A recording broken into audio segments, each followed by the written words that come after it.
You're watching the Action Sports Jacks 24/7 network. Now it's time for the Brent Austen Show.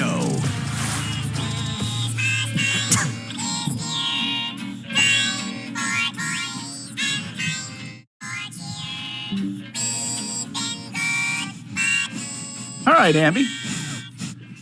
I asked for some Christmas music today. He delivered. You delivered. I was like, we probably should put a little Christmas music in. It's the last show before Christmas. Happy holidays. And Hamby responds, "Wow, Brent in the Christmas spirit." Yeah, I saw that driving in. Not gonna lie, My response to that was, "F you, Hamby." Yeah. Yep. And of all the Christmas songs that are gonna go on the rotation, we start out with the Chipmunks. I like it. Whatever you can get your hands on. I guess Jags so. didn't deserve a true Christmas. It's a good point. Hey, you know what's wild about, hope everybody's doing well. Merry Christmas week, by the way. This is our last show of the week, and then we do a little best of for the remainder of the week, unless something happens, which I just don't think. You know, I was curious on, two different things, right? I was curious to see if, wait a minute, maybe they would make a move with 2 weeks to go. And then I don't, because it's happened before, Gus Bradley, Sure. and I was like, nobody's firing anybody the day before Christmas or 2 days before Christmas. Well, not nobody, but I don't think that's the way it would be done. I think that would look bad organizationally, don't you think? Yeah, because this organization's looked so good the past 3 months, Brent. Let's make sure that we're in good optics here, because that's the main goal of this season. You got to control what you can control. Sure. And then so YB 400 actually, he says something interesting. Let the venting begin, because the Jags lost last week, right? Oh, Tennessee was a couple weeks ago when they won. Who they lose to? Oh, the Jets. So yeah, that's where I'm at. Yeah. So if when they won last week, I remember thinking when we come back in, I was like, man, there's not a lot of emotion wrapped into this. I mean, they looked okay on offense. It was an entertaining game. They lost football game because that's what they do. I feel like coming off yesterday's game, the emotion is back a little bit, which is a little weird because it was, I mean, you got a few games left. The Raiders stink. The Jags stink. We know what it is.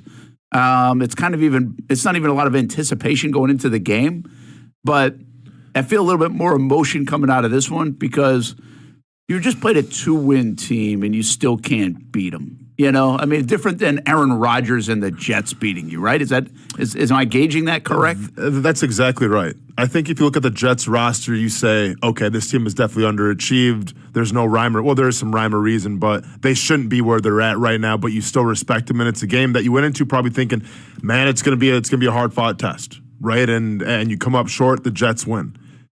I think every player in that locker room, as they should have, thought they were going to beat the Raiders. Because when you look at the Raiders roster, it's not going to knock your socks off, right? No. And with all due respect to Aiden O'Connell, hard to take him seriously as an NFL starting quarterback. He's a guy. Right? He's just a guy. And really, the only guy that they had, actually, the only he is him guy that they had on the team was Brock Bowers. I mean, if you go back to, because, you know, and we'll do this probably, well, maybe not, but, you know, when me and Hamby were talking about what you have to do, what was it, the game plan? Everybody game plan? It was simple. Just stop Brock Bowers. Yeah. Literally make anybody else beat you. Yeah. Trey Tucker, anybody. I don't even know who Trey Tucker is. I don't either. Yeah. Go ahead and bring it in here, Hamby. This was literally the only thing that we said. Only thing we said. You just got to stop Brock Bowers. Right? Because he's the best player on their team. So game plan around him. If you got to double team him, triple team him, do so accordingly. All you got to do. Let's let Trey Tucker beat someone. Sounds like a substitute teacher. Trey Tucker. Does not sound like a football player. Had no idea who he was, but we found out yesterday, didn't we, Brent? And by the way, Brock Bowers. Brock Bowers? Oh, yeah. Let's go and give the Brock Bowers signature game yesterday as well. But of course. The only thing I would say about Bowers is nobody's been able to defend him well this year. I mean, listen, if all teams that are going to do it is going to be the Jags, now they defended Justin Jefferson, but they can't defend Brock Bowers. I get it. I think a little bit more of it was more O'Connell, like making off-schedule plays and off-platform plays and and things like that. I was like, what are we doing here? I mean, who is this guy? They were even laughing about it, basically, in Las Vegas post-game. Well, and to be fair, the Falcons stopped Brock Bowers. Because he only had 3 receptions for like 30 yards. Okay. So like the Falcons 2 weeks ago stopped him, but yeah. He's been very good, though. He's been really solid, he's got over 100 catches and setting all kind of records. That's like criticizing the Raiders a little bit for not stopping Brian Thomas Jr. Mm-hmm. I mean, he's going to get his. Right now, it looks like Brian Thomas is going to get his. Now, leaving him wide open might not be the best idea. Well, yeah. And that's the story of 2 bad teams. And this is what we talked about on Friday a little bit. I thought the Raiders were going to win simply because it was in Vegas. And honestly, I trust their coach a little more. Not saying I trust their coaching to build a playoff caliber team, but I trust their coach to make his players rise to said occasion. Yeah, I like. You know, I don't know what rock bottom is here in. We're here, Brent. Are we though? You got beat by the Raiders. I mean, I don't know. I don't know. That's what I'm saying. I don't know what rock bottom is anymore for the Jags. I think if that's the Titans come in and whoop you at home, I guess. Yeah, maybe. I mean, the Raiders were favored in that game. Like, I guess should we be surprised that the Jags lost? Like, I don't know. Nothing surprises me anymore with this football team. And, there's so many ways to go. Gary says, I'm ready for baseball. Yeah, me too. I think the Red Sox just signed Walker Buehler, by the way. So there's a little good news on Christmas. The rich get richer. But so random. Yeah, it is pretty random. I look at this Jags roster, and I was thinking of this, last night, going home, or maybe it was this morning coming here. I can't even remember. But we have asked this question a lot this year. Whose fault is this the most, right? And the bottom line is it's both. It's everybody. It's everybody. I've written articles about it. We've talked about it ad nauseum. Like, that's the way it is. But this team is so much better. That football team that took the field yesterday should be so much better than that Raiders team. I mean, the whole defense was playing. The whole defense was playing. I mean, honestly, Trayvon Walker and Josh Hines-Allen really didn't impact the football game against a very pedestrian offensive line. Tyson Campbell's getting beat by Trey Tucker. The Jags still can't get a turnover, and that dude was willing to give you one. He was throwing it to, like, the front row at times. Like, really? How does Devin Lloyd not make that interception? I know everybody's been critical of Devin Lloyd, but how does he not make that play? I mean, that is everybody makes that play, man. Like, why? Even on offense, Mac Jones is a former first-round pick. I get it. He's not the guy. Like, I get who he is, but he's still, like, talented enough to be a former first-round pick and has played in the league. Yeah, but Brent, there's a lot of former first-round picks that didn't really pan out like we expected them to. But you should be able to beat Aiden O'Connell and the Raiders, is my point, right? Like, so how much, like, why can't Doug get this team to play just a little bit better? Like, why, again, that part is not in the control of Trent Baalke in the front office now. I mean, you are who you are, and you got the players. Why can't he get these guys to play a little bit better? Why can't he get them to win? They are 2-9 in one-score games, and they have lost now this year to the Raiders. They have lost this year to the Jets. They have lost. They got thumped by the Chicago Bears. They have lost to the Cleveland Browns. I mean, these are all teams that are meddling right there with the top 5 pick. The Jags have lost to all those teams except for Tennessee. And did they beat somebody? I think that might be it. Tennessee. I mean, they can't even beat the bottom feeders of the league. They've had several opportunities to beat the bottom feeders of the league. The Carolina Panthers are better than the Jacksonville Jaguars. Oh, but by far. By far. But Bryce Young's, guess what? People want to sleep on Bryce Young and write him off. That dude looks like a franchise quarterback now. Beat the Cardinals, a team that they shouldn't have beaten. Once again, this is the NFL. Like, this is parity. They're supposed to be close games. And yeah, it was a close game yesterday, but it really wasn't supposed to be. How many times do you want me to come in here and tell you there's a disconnect with this team? How many Mondays do you want me to come in here and tell me the message from the coach is not getting through to the players? Exhibit F was yesterday. Okay, because on paper, The Jaguars are by far the more talented team. Simple. Like it's not even up for debate. But we have stupid penalties. We have guys lining up off sides. We have holding. We have turnovers. We have bad throw. Like, once again, all the greatest hits. Nothing changes. Like, I don't know what more you want me to break down week in and week out. Like, it's Groundhog's Day. Okay? There is a disconnect from the message from up top filtering through for the players. And we can sit here and say it's the players. They're not focused. Stupid penalties. Not making plays. Okay. And maybe like once every while, like in a week, you can say this player wasn't playing good. It's the entire team. It's a totality. So we just can't say, okay, this one player is playing bad. No, it's the entire team as a whole. So when these are the conversations that we're having, and you can't just blame one player here or one player there, then you got to look up top. Yeah, it's definitely up there because here's the other thing. I haven't watched Carolina play, okay, but obviously I'm seeing the scores, and I think last week they got beat up pretty good. But if you take the last 5 or 6 weeks, they've been much better, and obviously Bryce Young's playing a lot better. But think about what they've gone through. When the Jags were here a year ago, this is just a year ago, now like on the calendar, that team was a JV team. Like that team was not in the NFL. Like that was not an NFL team, right? Mm-hmm. And so they make some changes. They still suck. Like they go into this year and they still suck. They don't have a lot of good players. They really don't. I think Dan Morgan, the old Carolina Panther, is now the GM, right? I'm pretty sure. And they moved him into that role or some kind of role. There you go, by the way. Another guy that knows the organization, cares about the organization, in a prominent role. And then Canales they hire because nobody wants the job. Nobody wants the job. And then on top of that, they're like, oh, boy, these guys are a mess. Bryce Young's terrible. They bench him. Mm-hmm. And they've come back from that. In the same season that they've come back from that, the Jags can't come back from anything. Yeah. They can't figure it out. My point there is NFL teams usually figure it out. Like the Jags did in 22. Like you were knocking on the door, you punched it through, and you got through, and you won, and you got a couple of breaks, but you did some of that, right? You did it.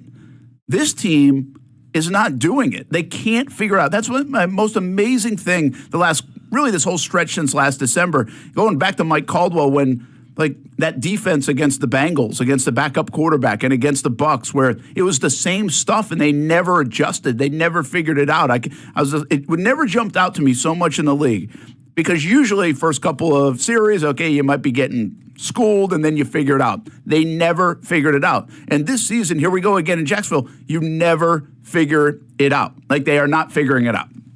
And I think a little bit of that is Doug just stay in the course, right? This whole stay in the course is unwavering. This, we're not going to freak out. Well, guess what? Like, you should have freaked out a while ago.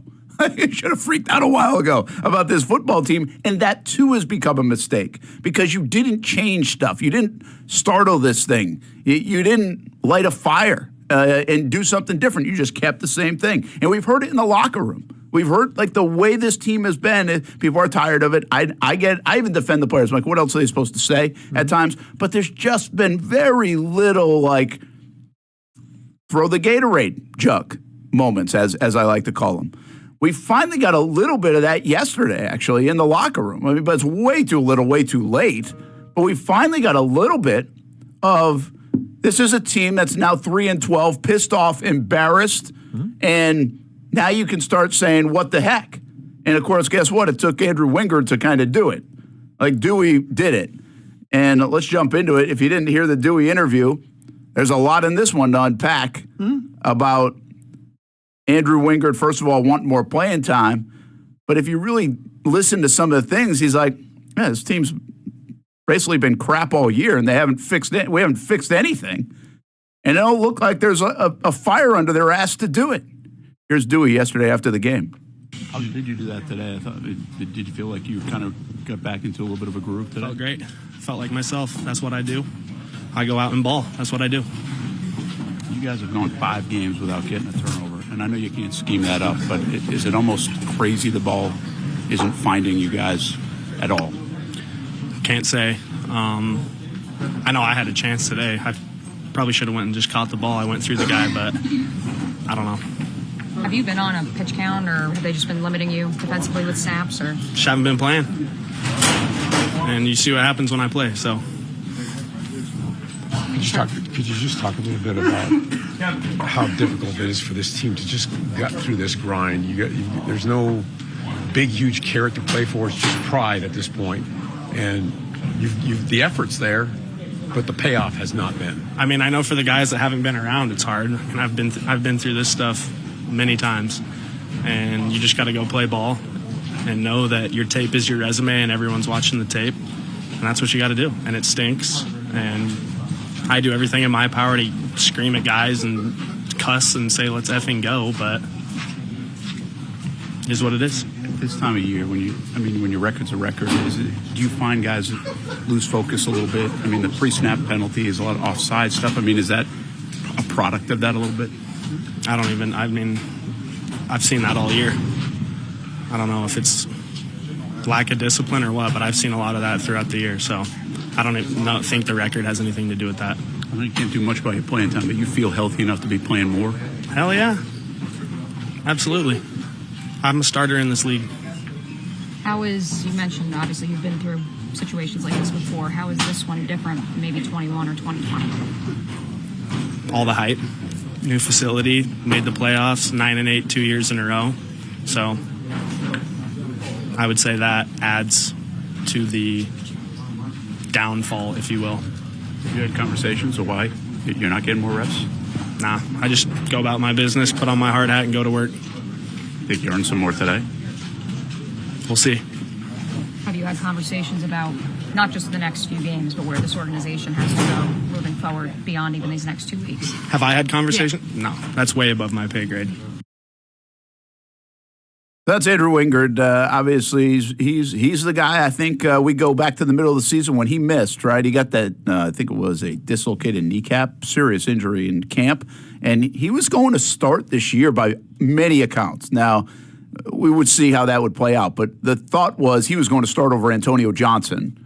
And Darnell Savage would play that nickel spot. Remember, Antonio Johnson started the year at that strong safety spot. Mm-hmm. So he was going to be a part of it. And there was a fire about Dewey that this team's, when we were talking about, hey, somebody's going to do this, somebody's going to say this, who's running around like that? That's the guy. I mean, that's one of their guys, right? We talked about Cam Robinson in that vein, too.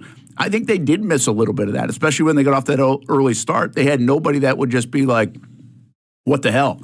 And when you're not playing, you can't do that. So I think there was a little bit of that. But now we finally get some frustration out of Dewey. To me, that showcase right there, what he just said, and I appreciate his honesty.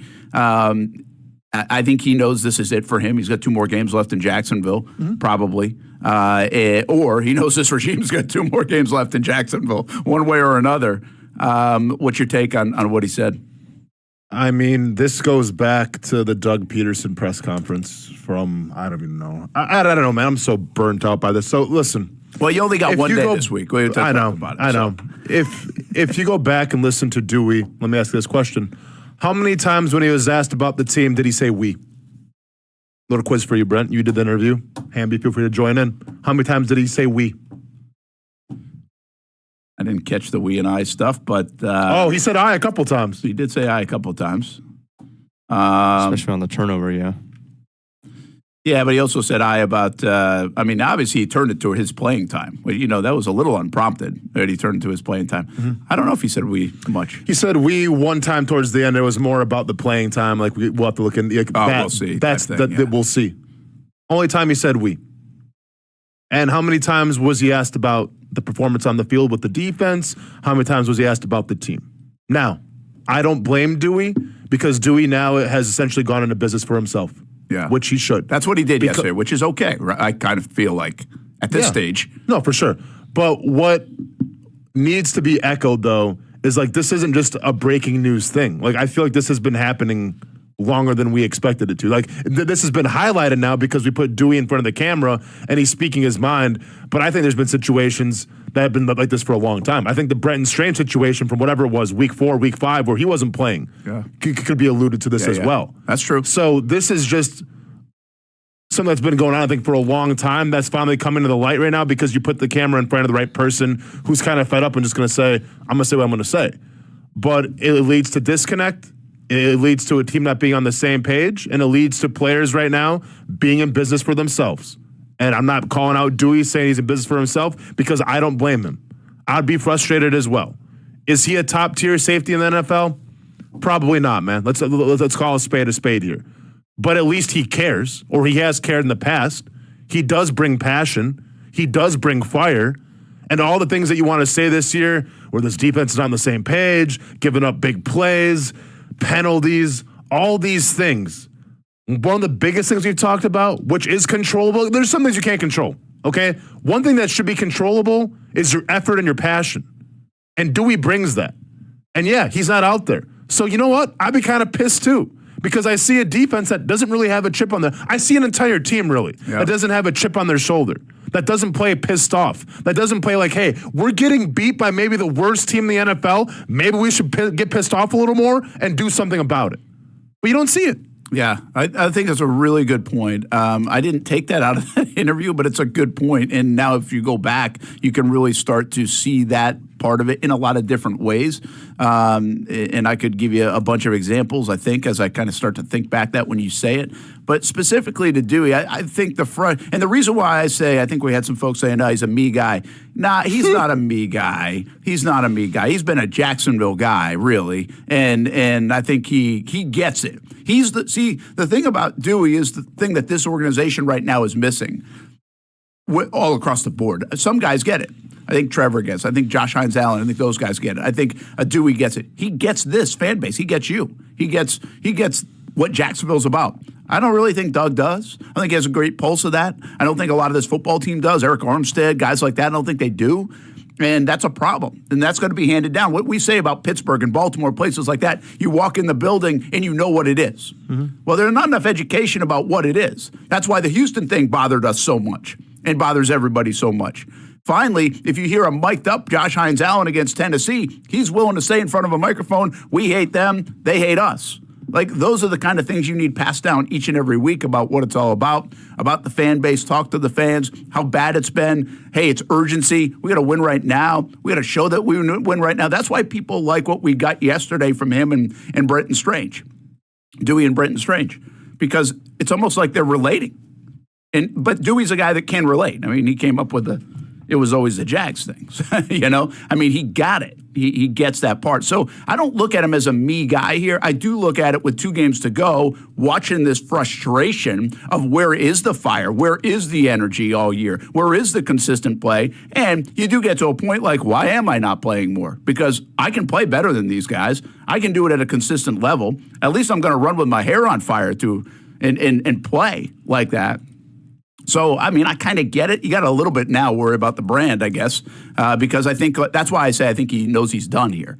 If he's being used the way he's being used, he probably knows they're cutting him at the end of the season, right? No, without a doubt. And moving on. And here's the harsh reality, and here's the sad truth about this season.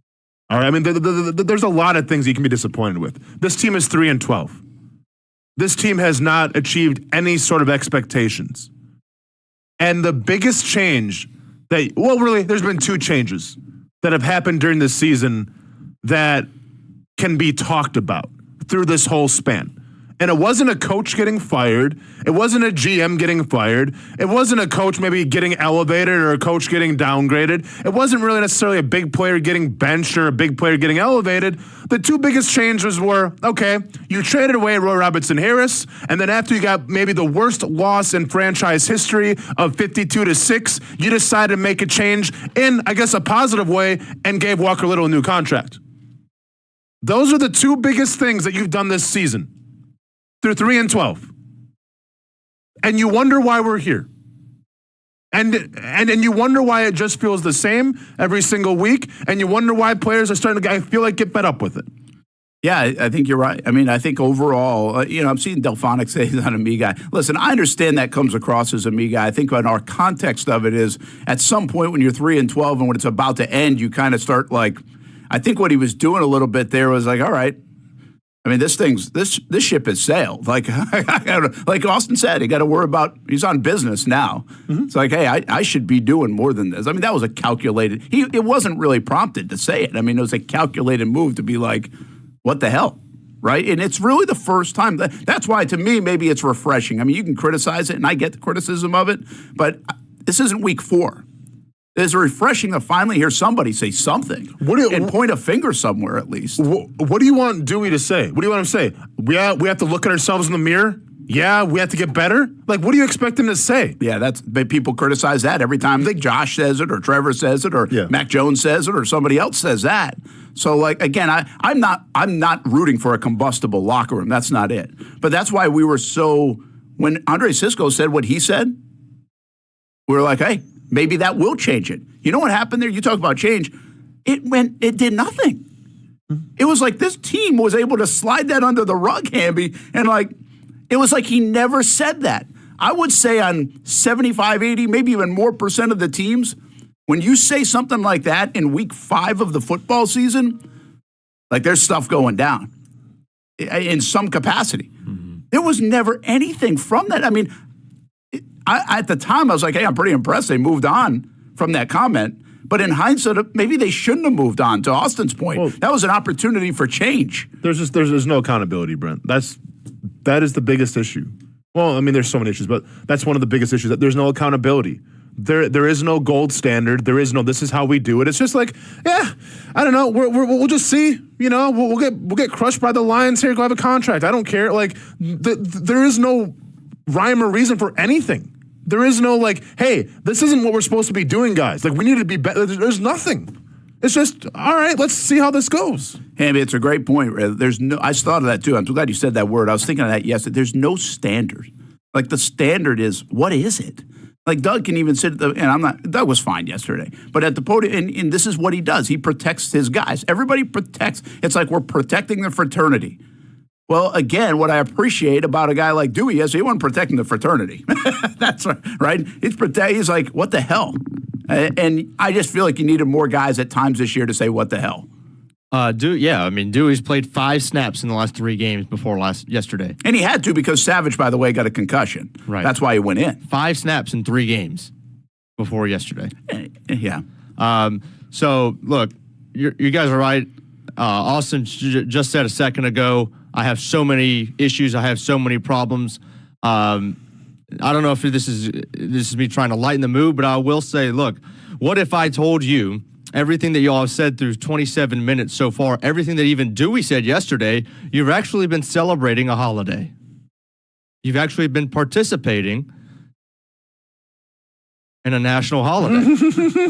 So I would like to wish you all a happy Festivus, the holiday for the rest of us, December 23rd. This is the airing of grievances. This is the airing of grievances. This is all we've done through 27 minutes so far. This is the airing of grievances. It's all I've been able to think about. Yep.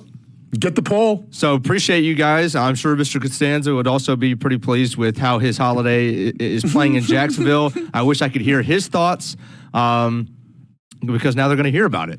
And that's exactly what Austin said. There's a lot of issues, and I got a lot of issues, and here we go. Feats of strength and airing of grievances, Brent. Yeah, I was thinking. I was thinking of a little bit yesterday that, in many respects, I think this is such a hard job for whoever comes in here, and then in other respects, I'm like, this is going to be an easy job in 2025 because, because. One, I think this is the truth. I think this happens. And you know this from Kansas City in 2013. Okay. I don't know the scores of the Kansas City games, but Kansas City had a lot more talent that year that they went 2-14. They had 6 Pro Bowlers on that team. And I'm not telling you the Jags have 6 Pro Bowlers, but they actually have like former Pro Bowlers, like 6 of them probably on this team. Yeah. And, but the point being, there's something to work with, and then you lose all these close games. And my guess is Kansas City probably lost a lot of close games that year. So you're 2-9 in close games right now. It's like that's the other side of the spectrum on where the NFL goes. Sometimes some teams are 9-2. Kansas City, that's goofy, right? They're to win all the games that they've won. The Jags to lose as many games as they've lost. Also, what you just said about it, like that standard thing comes to mind. You come in here and you have an expectation and you have a standard. And I think Doug did that in 22. I think he kind of created that. He's like, the standard is the Lombardi Trophy. The standard is this. The standard is this is how we work. I don't know where that got lost, or he just gets stuck on it and doesn't evolve. He hasn't evolved much once the crap hit the fan last year and to be able to pivot, right, or to be able to make the right call and push the right button, and he never did it in Philly either. Like, that's now a trend with Doug. Doug can't sustain. He hasn't been able to sustain the success.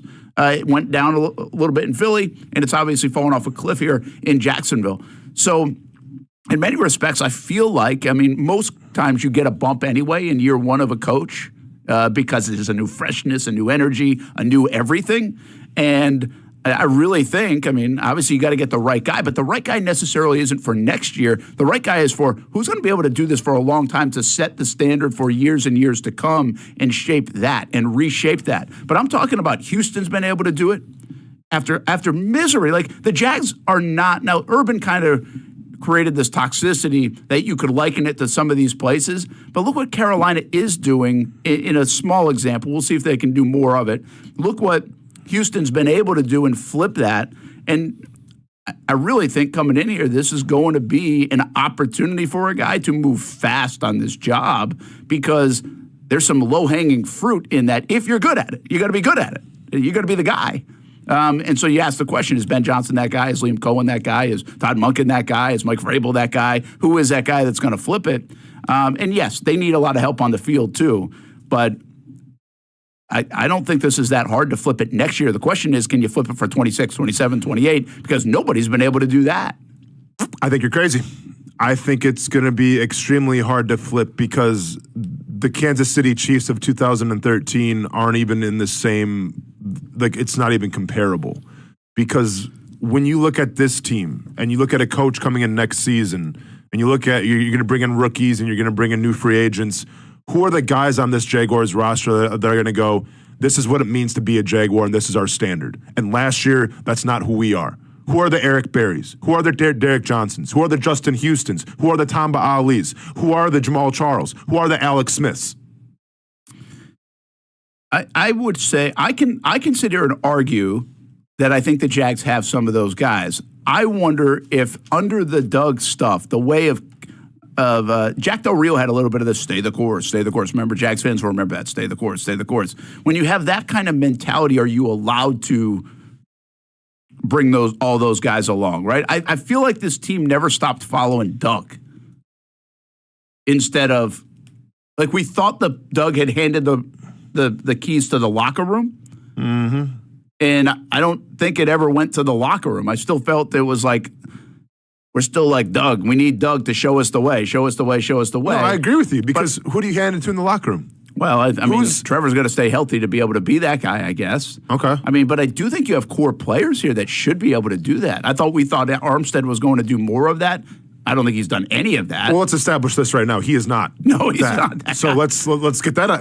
Eric Armstead isn't a Tamba Ali. He's not a Justin Houston, and he's not going to be an Eric Berry of this organization. Are you saying that we almost followed Doug too much, like referencing the Houston game at halftime when he was like, hey, we got to, after the Aziz hit, where we thought that, you know, maybe they would do it, but they followed him anyway and didn't do anything undisciplined in the second half? A little bit of that, but I just think I just feel like maybe it's a youth thing. Maybe it's a respect for Doug. I mean, the bottom line is he never really lost his football team, right? They still will fight. Well, maybe lost Dewey a little bit now, but it's supposed to be a player-led thing by this time, right? And I still feel like they're almost too in tune with Doug. And I did reference that, by the way, in the Houston game. I was like, I don't care what the hell Doug said at that halftime locker room. Houston game. You go do whatever the hell you're supposed to do for your franchise quarterback, and then you can deal with the Doug stuff later on, because that's what maybe a Tamba Ali, listen, Houston, or those guys would have done maybe. And they have mad respect for a guy like Andy Reid too. Well, of course, but this was the genius of Andy Reid, where, keep in mind, Andy Reid came in, you want to say it was an easy situation? Yeah, it might have been easy because they had 6 Pro Bowlers, and yeah, any team that had 6 Pro Bowlers is probably pretty good. But, like, he came into a rough situation because Javon Belcher, if you don't remember, went through some pretty, like, he ends up killing his girlfriend and then commits suicide in the parking lot of the Kansas City practice facility. Yeah. Okay? And, like, I came into that spring and people were hurting. Like, the team was, like, it was somber. It wasn't, like, even football. It was more just, like, depression. And Andy Reid had to come into that. But what I think happened in that situation, which was horrible, is that everybody kind of had each other's back, it seemed like. Even when I got there, first day at lunch, Alex Smith comes to my table. Who are you? Where are you from? I got to get to know you a little bit better. It was definitely a team camaraderie because it was kind of forged in pain and sorrow. Yeah. Now, you definitely had the talent to overtake that. So, when the season started and you had guys like Eric Berry, when you had guys like Justin Houston saying, hey, last year, 2 wins, that bleep was embarrassing. It ain't going to ever happen again. Yeah, Andy Reid came in and all right, here's what we're going to do. Here's the goals. Here's the team goals and everything. But eventually he just said, hey, Eric Berry. Hey, Tom Ali. Hey, Justin Houston. Hey, Derek Johnson. This is your team. I'm going to show you the cool X's and O's stuff. I'm going to call some great plays. If we need some fire every once in a while, I'll bring it.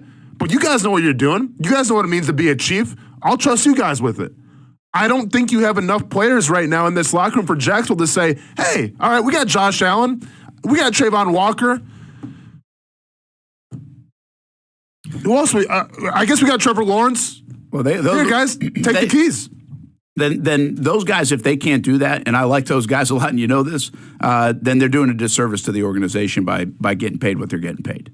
If they can't do that at this point of their career, and they can't do that with a pent-up frustration of being pissed off with this embarrassment piece of crap all season, then you're not doing this organization, this city, this fan base, yourself a service. Trevor Lawrence is getting paid $275 million. He better be doing that. But Josh Hines Allen better be able to do that. Like Trayvon Walker, he's getting to the point where I think he can now do that. Tyson Campbell, he's got to start doing that, by the way. Tyson Campbell, if you're going to get paid $20 million, those are the pillars of the organization that need to do that. I don't know if you would have said that in 2013 or 12, I guess, about Kansas City, about the guys you're mentioning. Sure. Or did they elevate to that role when you got there? I mean, I think they're always there like that because, once again, they're Pro Bowlers. So they're playing at a pretty high level before I even got there. But my point is that don't hand the keys over to people who aren't ready to drive. Yeah. And that's been maybe that's Doug Peterson's mistake. We want to talk about the Lions. Did they have a bunch of leadership in that locker room coming off of, 1, 2, 3-win seasons? No, but Dan Campbell comes in, he leads the charge, he shows the way, and then eventually, hey, Jared Goff, here's the keys. Hey, Penei Sewell, here's the keys. Hey, Amon-Ra St. Brown, Jahmyr Gibbs, who's the running back? I say Singletary, but the other guy, not Singletary. Montgomery. You thank you very much. I get him confused all the time. Montgomery, here's the keys. It's simple as that. Aiden Hutchinson, when you're healthy, here's the keys. But they got to get to that point first. You still have to motivate. You still have to rise people to the occasion. And I don't think Doug Peterson is made for that. Yeah, that's a good point. It's another. I mean, I think Doug was able to do all the things you just said, especially your Kansas City comparison. And that's my point of whoever comes in here. Year one is so much easier because you got everybody's eyes perked up. I mean, nobody had the catastrophe Kansas City had, but they had the toxicity in everything from Urban that they were all ears. It was an easy thing to get their attention that year. How do you sustain it? When do you hand it off? Do you have the guys to hand it off? And again, I'm not gonna talk out of both sides of my mouth. I thought they had got the guys to help elevate that this offseason. I saw what they were doing with the winning program guys. It's been a flop, man. Outside of Mitch Morse, it's been a flop. So they found the wrong guys. Their vision wasn't right. What we've said all year, their plan isn't right. Doug's plan isn't right. That's the point. Doug, in my opinion, isn't a bad coach. Doug has pushed the right buttons here in Jacksonville. He ain't doing it now, and he hasn't been able to find the right one. I mean, he looks like me on that board that Hamby's pushing right now and there. I don't even know which one does what. And that's what Doug is right now. I mean, Doug does not know what to hit to get this team to win. Just the opposite of a couple years ago when he was able to, all those things that he does worked. None of it works right now. Let's take a time out. Come back, talk more about this. And, Brian Thomas Jr. does it again. I guess that's a good thing. We'll hear from Brenton Strange again, another one of these guys that, man, maybe they need more prominent roles because when you get a microphone in front of them, they say the stuff that needs to be said, right? Is there something to that, right? To get the guys that have this edge, have this pissiness to them, out on the football field a little bit more like that guy. And have we seen just about the end of the Andrew Wingard era in Jacksonville? Kind of felt like that yesterday to me with what he had to say, and it's been a good run for number 42, but we'll see if he's around in 2025. 2 more games to go in the Jag season. Welcome back to the Brent and Austin Show, streaming on the Action Sports Jax 24/7 network. Yeah, of course. Caleb on Chason. I mean, listen, good for him. Come on, Brent. It's a great. What did you say? What did you say? Brent just said good for him. Brent was trying to like say something, and all that came out was, yeah, good for him. I cannot tell you guys enough. And Austin, you know this. I gotta be careful how I say this. Yes, I know it's coming. Let's hear it, Brent. I sit there and watch at the end of the game as I'm going to do some post-game stuff. Shut it down, Brent. Shut down the fun. Yep. And I'm just like, yep. Get off my lawn. Here we go. If people would watch this 5 minutes of interaction, and this was live camera at the end of this game and walking back to the locker room, they would absolutely lose their mind. Yeah. They would lose their mind. Like, and I've seen, and I get it. Like, I have a respect for that. And you see, I don't. But no, here's the thing, man. Like, listen, every time that I'm a little more old school with it, right? But every time that we ever lost a game, regardless of if I like went against a team that had like an alumni from Murray State or something, I always would pout and go back to the locker room because I hated losing. I hated it. Yeah. I hated like, doesn't matter if it's at home or away. I hate that like I busted my ass, I put my body on the line and we lose. Oh, dude, there was no jerseys getting traded. There was no handshakes. There was no high fives. There was no hugs. I literally would just pout, walk by myself back to the locker room, and get out of there. Yeah, and there are some guys that do it. Yeah. But then there are other guys that are just like, not mad enough. They're honestly not mad enough. And I don't necessarily think, I try to be balanced here. The fans, it's one thing. Like, you can't totally go to that side, all right? Like the fan, the emotion side of it, if you're a player, you got to kind of stay locked in. But you can be pissed off. And I'm sitting there watching it yesterday, and I'm just like, what are we doing? No, you should. It's okay that you were buddies with Caleb on Chase, and that's not what I'm getting at. Mm-hmm. It's really a lot of other stuff. It's like how long you're out there. If I'm Doug, like, these guys were out on the field for like 7, 8, maybe 10 minutes, exchanging jerseys and stuff like that. And I'm like, if I'm Doug, I'm telling whoever, go get those damn guys. Mm-hmm. Like, why is that get off my lawn, or is that every team now doing it? Like, I don't know, man. I find that, like, I feel like teams in the AFC North, because it's such like a heated rivalry, I feel like you don't see that as much.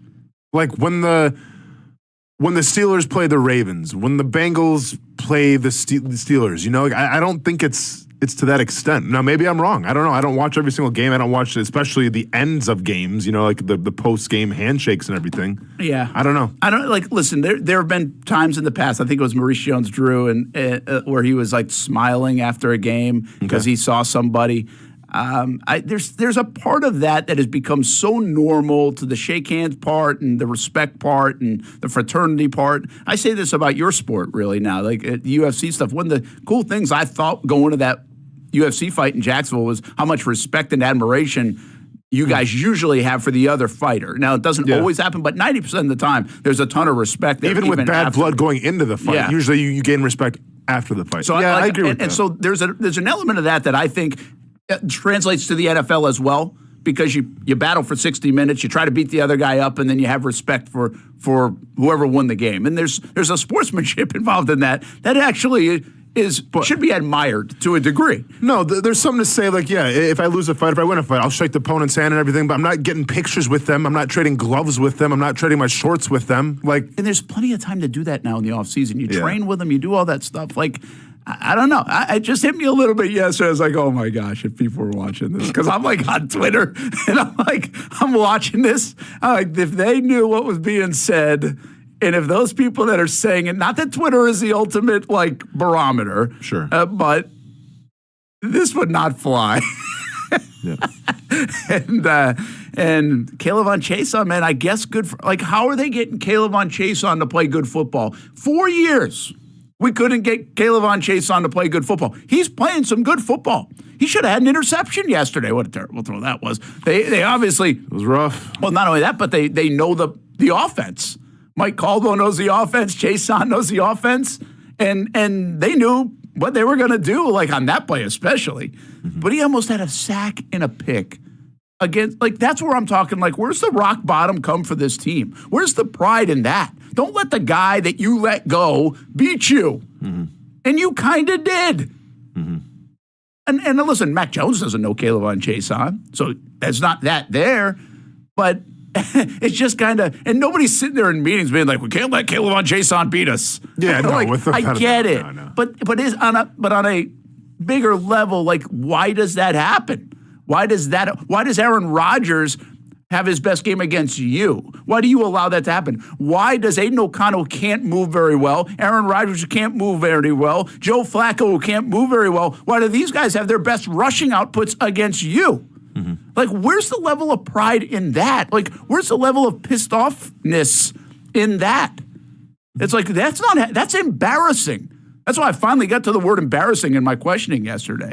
It's like, I mean, this has got to get embarrassing sooner or later, losing to one of the worst teams in the league. When you think you're good, you keep telling us you guys are good. They keep saying they have good players.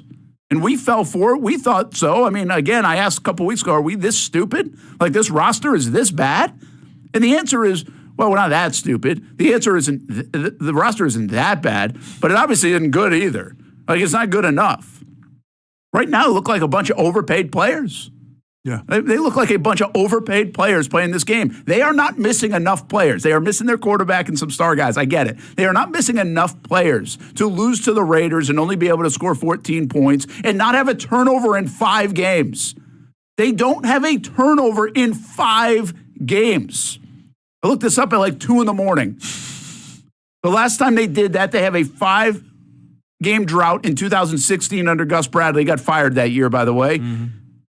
They don't even have a 4-game drought in franchise history. So there's 16 and there's now 24. This Doug Peterson, Ryan Nielsen, Press Taylor-led team now has these statistics that marry 2016, some of their offensive numbers of 2011 and 2013. We've mentioned the franchise opening season several times. Like, where is the level of embarrassment and pride in this? Like, where do you just kind of bow up as a competitor and be like, this cannot happen? I don't see that. And Mike, the roster doesn't blow. That's the thing. No, that's by NFL standards, the roster isn't that bad. What are you laughing at, Hammy? Nothing. It's not. The roster could be worse. We've seen worse rosters. You got to watch Jacksonville football a little bit more if you think this roster is one of the worst. It ain't. It might not be the best that's paraded around this offseason, but it's not one of the worst. And that's a problem. Like that's a Doug Peterson problem. That's a coaching staff problem. That's a player problem. I'm a big believer in player league now. I'm not putting everything on the coaches. These guys got to bow up. They got to compete. They got to have some pride. I always applaud how competitive like you guys are. And I say you guys, to make it to where you make it, we think we compete. Like the average person thinks they're competitive, right? Yeah. They think they want to win. These guys are, that's like a different level when you get to this stage. That's how you get here. But I don't know if I feel like, it's not that they're not trying. I just don't know if they want to win bad enough or if the losing hurts them enough. I feel like they accepted losing weeks ago. And I remember having a show I came in, I was like, oh, I feel like this is it. Like they've accepted it. Like they're just not going to win games that are close. But that's not all right.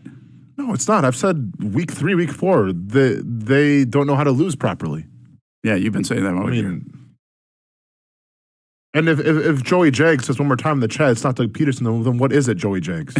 It's not Doug Peterson. Okay, it is Doug Peterson too, okay? Doug, get off the burner. All right, man. Go over the play a little. Go over the Raiders game a little more. Coach a little more. We're good. Yeah, Matt, what Kool-Aid are we drinking? I mean, it's not.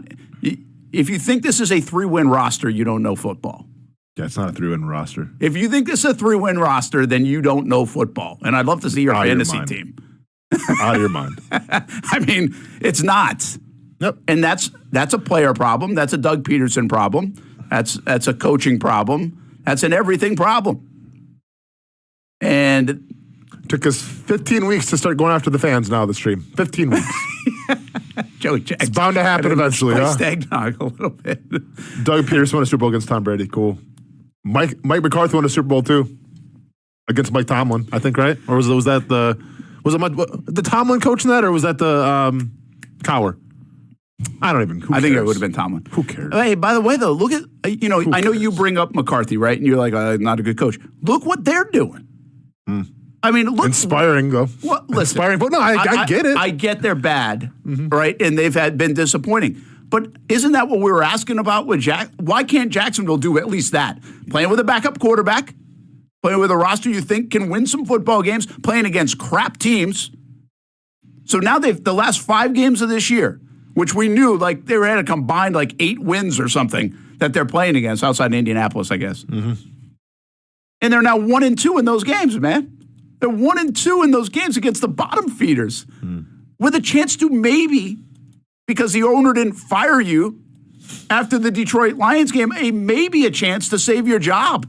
Like they actually had a chance to save their job because you know how that works if they go win 5 out of the last 6. So, I mean, what Dallas is doing, what Carolina is doing, I think are examples of why Shad Khan definitely is moving on. Like, those are great examples. If you even had a little bit of hope, like, we lost a lot of close games, we can flip it. Oh, they still got the locker room. No, look what they're doing in Carolina and Dallas, where those seasons were long gone. Yeah. Long gone.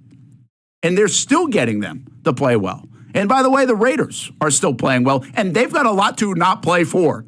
Organizationally, they just cost themselves a quarterback. Yeah.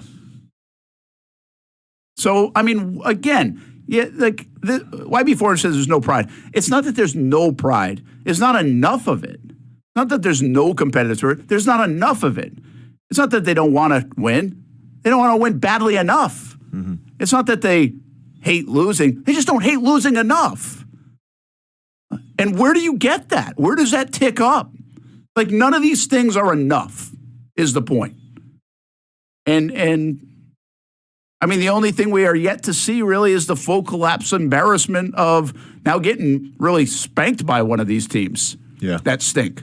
And is that coming next week, or is that coming on Sunday? Now, again, you get crushed by Detroit. But, I mean, really, if you're Shad Khan right now, you look at, in my opinion, you can take this, like, broad view and say, and we talk about this stuff every day for hours, and we've dissected it, and we know where it's at. But if you take this broad view and you say, all right, we thought we were going to be good. We're not. We can't win one's close games. Okay, that's interesting. The teams that are elite, we got blasted by. Detroit and Buffalo. Like, we ain't even on the same field. They lost by a combined 46 and 37. What's that? 76, 83 points. Okay? Mm-hmm. And then the teams that stink, where you think, okay, maybe we're somewhere in between. We're in that second tier or third tier. No, you can't even beat them. Mm-hmm. So, like, that's the end of the story. Forget about, does Doug have the team? Forget about, should there be, wait it out, this, that, blah, blah, blah, blah. No, end of the story. Argument is now over. It's, you are getting just smoked by teams that are good, and you can't even beat the bad. Mm-hmm. Yeah, man. Like, we can just sum it up just like that. Mm-hmm. That is it. What's up with Micah? Front watch film. All right, it's good. I don't know what you're talking about. And honestly, you did nothing for us when you played. Why listen? Hey, Micah. You're listening. Hey, Micah. Number 1, you're listening. Hey, thanks for watching. Number Micah. 2, what did you do? What did you do? Hey, Micah. What did you do? Let's go and see your resume, man. Hey, does he have Alabama for his like little screen thing in or not? Because he's got an L up and it looks like with an A. So I wonder if he's a big Alabama fan. So he's already a little bitter he's about already a little things. pissed. It just means a little more, don't it? Should have lost to Just Tennessee. means a little more, don't it? Should have lost to Vanderbilt. Oh, well, at least Tennessee was a great representative for you. Good Lord. Is Press Taylor. Imagine That would be awesome, actually. imagine complaining about listening when you're listening. Literally. Imagine. Why'd you listen to this? I'm listening to it, though. And by the way, it's not like What do you do? it's you had to come find it. And by the way, hey, Micah, if you want to get out, go ahead and get out. But don't announce it. You're not at an airport. You're going to say, hey, we'll see you later. How old is Mike, you think? I don't know. He's got to What's be. the age range? I don't know. Oh, man. YB400. Austin Lane squad was more competitive. No Yeah, doubt. No doubt. that's me. All right. It's that's you. finally That's the coming burner. out now. Yep. That's the burner. Finally. Hey, I was going to ask you a Exposed. question, actually. I was looking up the turnover thing. Do you remember the game? This wasn't, I think it was 2011. Do you remember the game? You guys had 7 turnovers against the Bucks? No, I don't remember that. What year? I'm pretty sure it was 2011. I was like, I don't remember that game. Like, you beat them like 41-14 or Yeah. something like that. Huh. And hold on, let me find it. Probably 2013. I was on the team, but yeah. No, it was either 11 or 12. Okay. You were definitely on the team. Hold on. I get it. Usually I'm pretty good with this stuff, too. I don't know why I don't remember this game. 7 turnovers. So What year? You beat them 41-14. It was December 11th of 2011. Okay. You guys were 3-9 going into that game. And by the way, you lost the next week 41-14 to Atlanta. Okay. Yeah. You beat them 41-14 and then lost 41-14.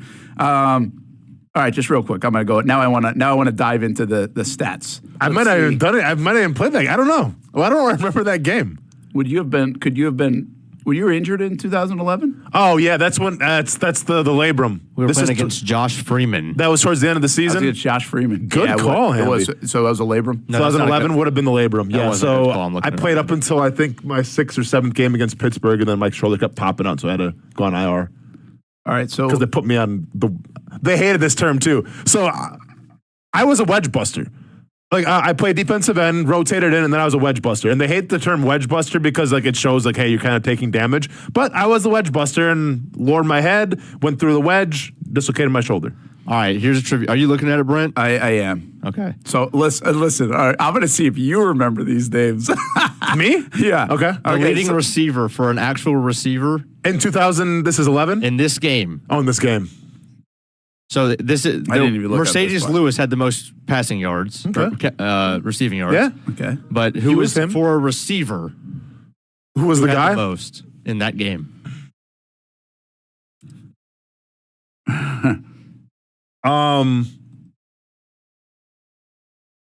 I mean, Cecil wasn't there yet, was he? No. What? No. No, No. Really? Oh no, he was there, but he wasn't. He didn't play much. he didn't have a catch in the game. Okay. Blackman would have been there, but No, he not in might- 11. He came in 12. Okay. Jarrett Dillard. Oh, cool. Dillard. Sounds good. By the way, yeah, Maurice Jones-Drew had 6 catches for 51 yards. Let's go. He had 27 attempts rushing. He led the league in rushing that year. Blaine Gabbert had one of his better games as a Jag, 19-33, 217, 2 touchdowns, 2 picks. And only 1 sack. All right, so, no, seriously, 7 turnovers. So Pozlosny had a pick. You ready for this? Okay, so I remember that part. Ashton Ubodi Your booty. had a pick. Kevin Rutland. Yep. I would not even, if you had said Kevin Rutland, did he play for the Jags? I would have said, I don't remember. Sure. Sorry. Who is Colin Clarity had a fumble recovery? I'm not going to lie. I thought Colin Clarity was the tight end. Well, maybe. Well, you can do that as a. Or maybe he did it on special teams. Might have done it on special Yeah. teams. Or he might have, because even Gabbard had a fumble recovery in this game, so he must have recovered his own. Okay. Where are all the turnovers then? Mincy had one. Mintz, Mr. Mintz. There are a bunch of special teams ones, it looks like. So Morgan Trent had a fumble recovery. Who are these people? Hey, I'm not going to lie, Brent. I don't remember Morgan Trent. I don't remember that name. But once again, I was on IR. I wasn't really on the team. Yeah, at that point, you know. But yeah, 7 I was turnovers at the in beach that bars. game. It's all good. You were at the beach bars Oh, yeah. watching. Yep. How How about those guys? Man. There's got to be something about like when you come to the realization that the season's over, and I get it that they really want to be with their team.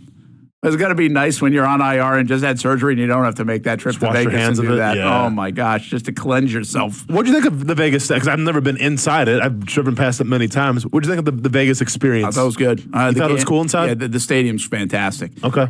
It is really cool. You know what adds to it? I didn't think it would add to it as much as it did. Is the grass? In the grass surface. Yeah. Yeah. So like it's real grass. Mm-hmm. And when you see that inside, like you're not used to that very much, but they roll the tray out and they do all that thing. So much like Arizona does. And it was great. Here's the other thing. You see that inside part? See, a lot of these new stadiums now have the ribbon board that goes way above, like that hangs from the ceiling, or the huge jumbotron like Dallas, right? Sure. So, but Atlanta, SoFi, and obviously Dallas, like those big monstrosities, they have that. I kind of like the fact that this one didn't. Okay. That it wasn't in the way, because what happens is you end up watching that more of the time. When you go to Dallas, you watch the video board more than you watch the game. how can like you your not? eyes just go there. Yeah. Right? And especially where we sit, or a lot of people sit, your eyes are almost like eye level with the board. Yeah. Rather than looking down. I actually found it refreshing that those boards were not there. And I like Steph went too, and she's been to some of those places. She's like, I kind of wish they had the board. Like, I kind of like it. And of course, you get a little bit. What's the word I'm looking for? I mean, in Jacksonville, they're so big, the video boards. Mm-hmm. So you take that for granted, maybe, because even though they had 3 video boards around this stadium, they're still not as big as Jacksonville's, which is nice to watch the replays and everything else. So I thought it was cool.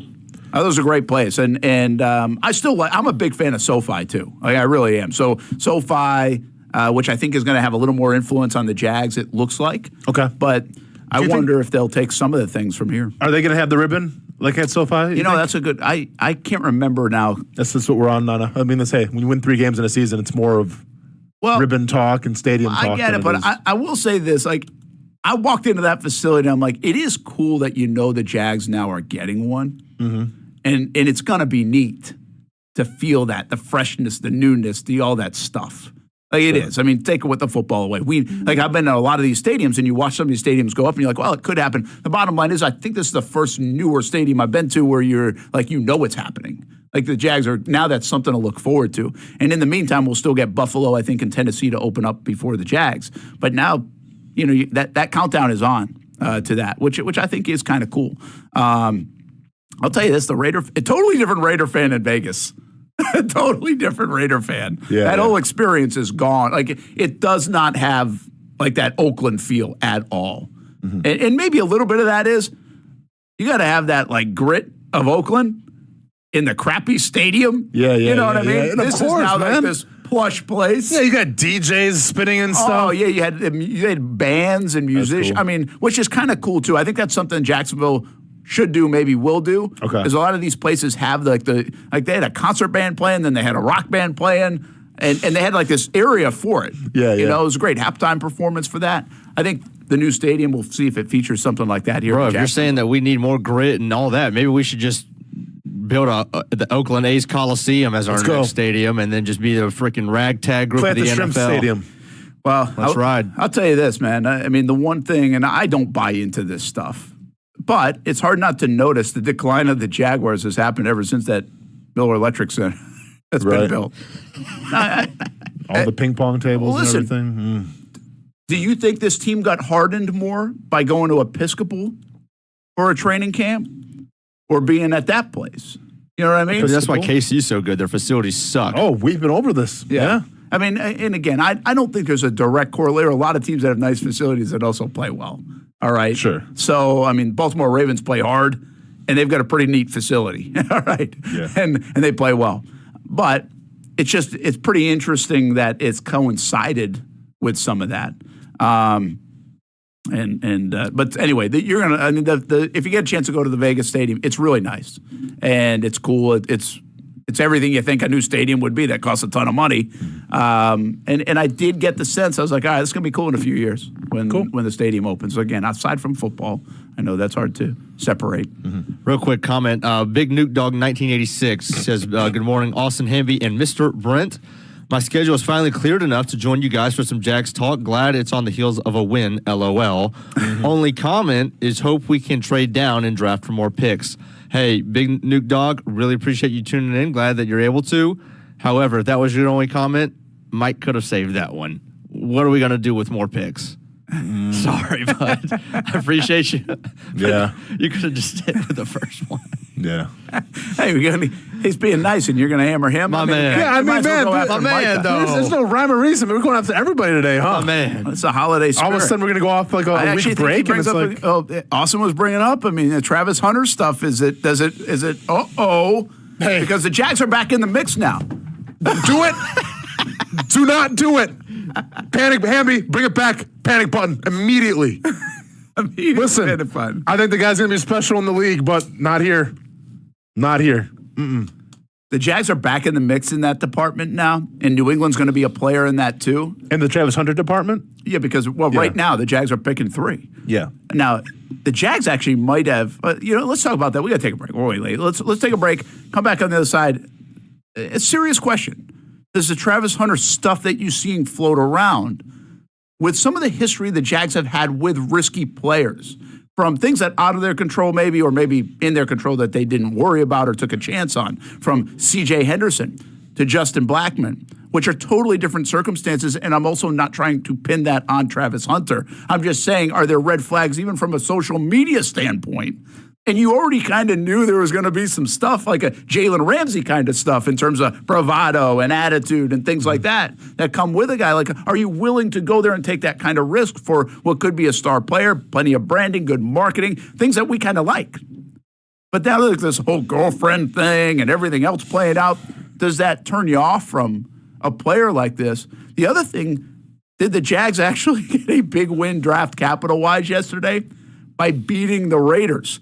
You could actually see them trading with the Raiders in April or May, whenever the draft, April, because the Raiders need a quarterback, and they might have to hand over some handsome draft capital to move up with the Jags to get a quarterback. Yeah. Because of the win. Yeah, but do you think that the Jaguars don't have that advantage, though, just because they don't need a quarterback? So people know whoever the Jaguars take won't be the quarterback, so they can kind of afford that's a good to point. be like, we're not worried about Jacksonville. But you're right, and they're probably not worried about New England at this stage, but you still, if you want a guy, sure, I hear you. You got it. That guy, those picks are in front of you. Hey, Brent, maybe we start doing like a Tiki Barber and really create a narrative. Well, maybe Trevor Lawrence gets traded someplace. Maybe the Jaguars do need it. And I'm not saying it's going to happen. I'm just saying just to try to smoke up some interest now with teams trying to trade with us because, Jacksonville might take a quarterback. We don't know. We'll take a break. Brent Austen Show on a Monday. Merry Christmas, everybody. There is the draft order. Jaguars at number 3. Next week's a big game. I like City Sidewalks. Silver Bells is really the song. Yeah. Who's this? This Bing? Dean Martin. Dean Martin. Dean. Rat Pack, right? Sure. Yeah, I think so. There's no Garth Brooks. I think it's going to stop. We'll be back.